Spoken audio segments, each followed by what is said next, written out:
Now let's talk about what is lean management.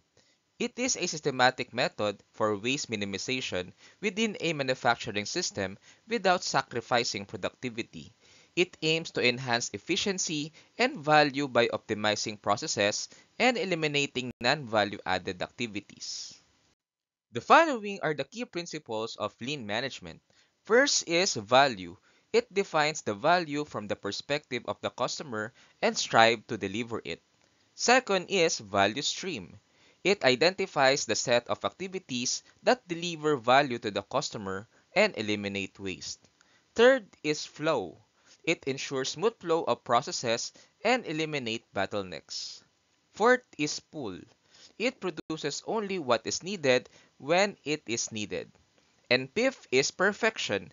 It continuously improves processes to achieve perfection.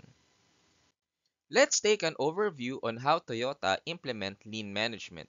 In terms of value and value stream, Toyota emphasizes understanding customer needs and defining value from their perspective. The company also identifies all steps in the production process and eliminate any steps that do not add value to the final product. Then in terms of flow, Toyota ensures the production processes flow smoothly without interruptions.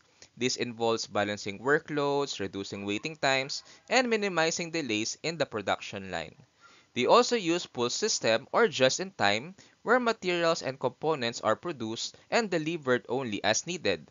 This reduces inventory costs and ensures that productions aligns with customer demand.